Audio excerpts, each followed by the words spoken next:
Well, we're just leaving my brother's funeral, and it was a good service. It was a great tribute. He's such a wonderful guy. I just enjoyed him so much, and it was just nice to hear so many people get up and say such wonderful things about him. It was wonderful. It was wonderful. So many friends. And he did. He made friends easily and had a lot of them. And a lot of fun stories about a guy that truly had perfected the fine art of screwing around. Exactly, and had fun doing it. And had a lot of fun doing it. At any rate, you may also recognize that this is the same road we were traveling down just a year ago, a little over a year ago, after my mother's funeral. And during these stressful times, we don't really have anything to put up for the show because we've been dealing with this. Yeah.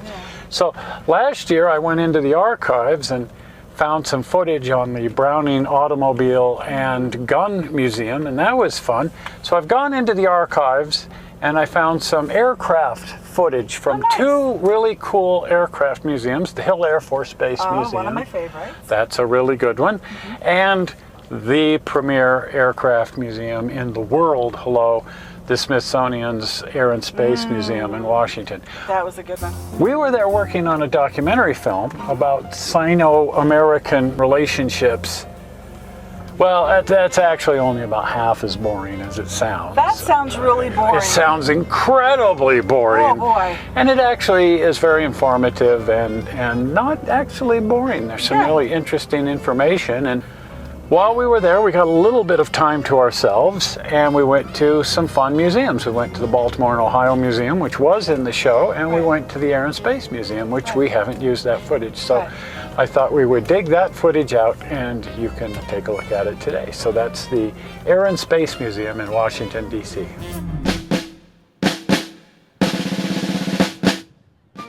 Now, I think you could make the argument that travel into Washington is a classic example of screwing around. I mean, look at the people who work there. One of the most amazing places in Washington, or in the entire world for that matter, is the Air and Space Museum, which is actually part of the Smithsonian Institution. On display here is the entire history of aviation, at least in terms of America's influence on aviation, which, frankly, is huge. And not just aircraft, but spacecraft as well. These are ICBM missiles, and in the back you can see Skylab. There is also a good deal of Soviet spacecraft from back in the days of the Soviet Union, which has been loaned to the Smithsonian.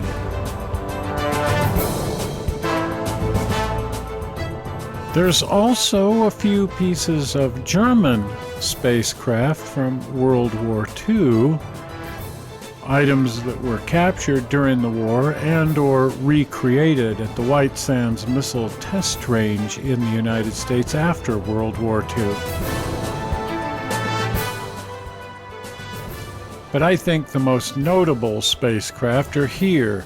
Friendship 7, John Glenn's Mercury capsule, a pair of Gemini capsules that helped pave the way to the manned missions to the moon, and the Apollo 11 capsule that landed men on the moon in 1969.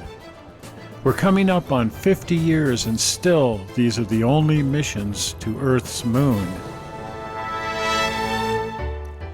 But the entire history of powered aviation starts right here. This is the Wright brothers' room inside the Smithsonian Air and Space Museum. On display are several of their early gliders, but most notably the Wright Flyer 1, the world's first powered airplane. They say that necessity is the mother of invention, but I like to think of screwing around as the dad. Let's face it, the Wright brothers were screwing around. They were trying to figure out how to get off the ground on something resembling a bicycle.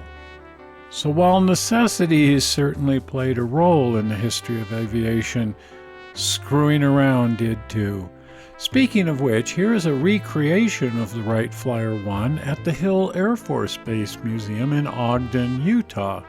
they also have several very nice examples of very, very early airplanes.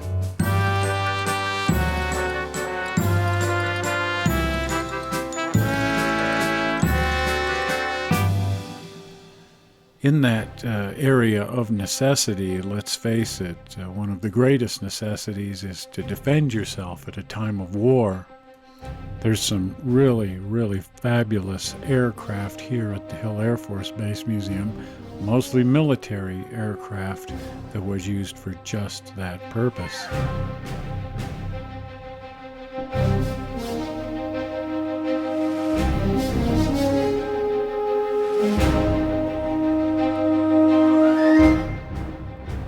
And here we see one of the most amazing aircraft ever created, the SR-71, in this case an SR-71C with 2 seats.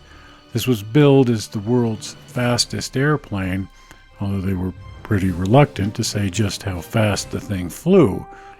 This was a spy plane used during the Cold War. Now this thing here, the X-15, was faster, but technically it's a spaceship, not an aircraft. So the SR-71 can still claim bragging rights. There's always been an expression in this country called Yankee ingenuity. And while lately it seems that people are more interested in arguing with each other, it was Yankee ingenuity that created all of this amazing technology. Well, those are 2 really nice museums.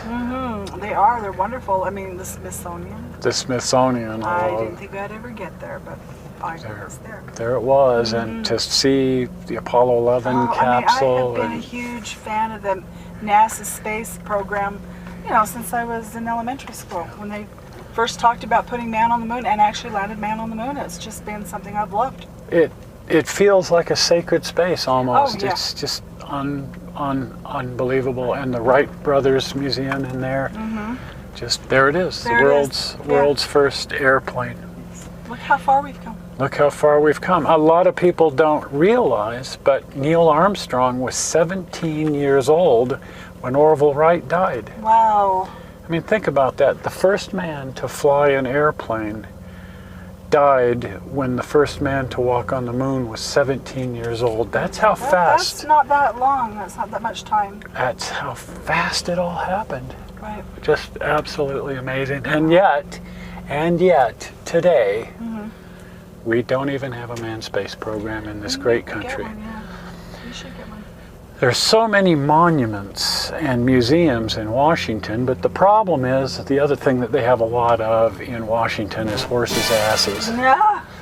And unfortunately, they get to write the budget, and they've Yes, they decided do. we don't need a manned space program anymore. Not anymore. We've been there, done that, good enough. I think we need to get back into that piece of business. I would like to. It was exciting times. Absolutely. Well, anyway, if you haven't been over to the channel, there's 125 movies over there, well worth watching. Oh, yes. And you do want to check those out. And you can access the channel by clicking on the logo down here or waiting for the subscribe button to come on, and that'll take you to the channel. And if you're not a subscriber, it will also subscribe you to the channel, which is really cool. Right. And the blue button is coming in just now, right down here. Click on that, takes you to the channel. Subscribes you if you're already a subscriber, just takes you to the channel. Well, we're not sure how you found this fun and interesting and educational film on the internet, but we hope you didn't find it boring. And we will see you here again in 1 week with some more massive screwing around. See you then. Bye-bye. Bye.